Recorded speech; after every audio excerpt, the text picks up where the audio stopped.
Today we're making baked pumpkin.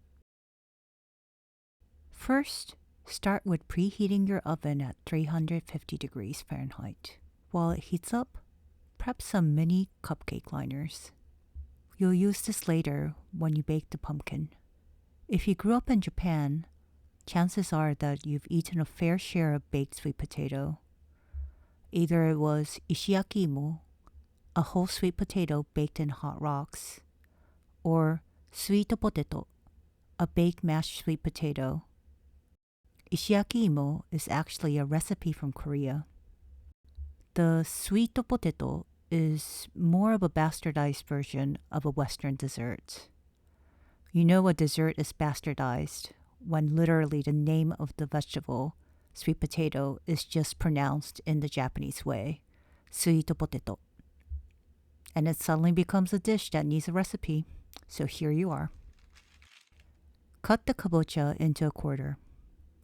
We'll be using about 400 grams of kabocha to make 8 little tiny pumpkins. Place it on a parchment paper and oil it well. Bake it for 40 minutes or until a fork goes through easily.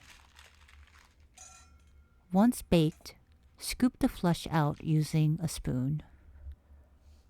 For those who have never tried kabocha, I highly recommend it. It has the richness and a nutty sweetness like a chestnut, but with a Yukon Gold potato-like velvety consistency. You can just boil it and it still tastes good. Add 2 tablespoons of sugar, 2 tablespoons of heavy cream, and 3 tablespoons of salted butter. Heavy cream is recommended, but you can also use coffee creamer or whole milk. If you only have unsalted butter, add a pinch of salt. Mix it until you have a nice mashed potato-like consistency. Dump the mashed pumpkin into a non-stick pot. Add 1 egg yolk and mix it well. Turn on the heat to medium and keep scraping the bottom and flipping until it has a nice loose Play-Doh consistency. It took about 5 minutes here, but it really depends on the heat, the pot, and how much liquid the pumpkin itself had. This heating process evaporates the liquid out of the pumpkin and makes it sweeter. Also, it makes it easier to shape it into little pumpkins. Once it becomes a Play-Doh-like consistency, let it cool down. While it cools down, cut the leftover pumpkin skin into small sticks. This will be the stem of the pumpkin. You only need to make about 8 since this recipe yields 8 little pumpkins. You can keep the leftover skin to make some cucumber pumpkin salad. Basically, you slice some cucumbers, cut the skin into bite size, and add mayo, salt, and pepper and mix it together. It's quite good. You should try it later. Once the mashed pumpkin is cooled down, you can start forming the little pumpkins. Make a small tangerine-sized ball and place it on the cupcake liner. If the mashed pumpkin sticks to you, then wet your hands a little. As you can see, I opted not to wet my hands. I don't really know why. There's something really satisfying about rolling something that is mud-like. It takes me back to the days I rolled mud balls in the park for no reason. Just lined them up neatly. And now, as an adult, I roll pumpkin balls and put it on a line. So I guess my source of joy hasn't really changed that much. So now is about a good time to preheat the oven to 400 degrees Fahrenheit.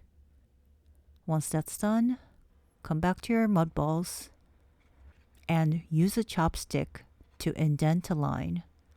This will become the crease of the pumpkin. Don't worry too much about smoothing the line. When you bake it, it kind of fills it in.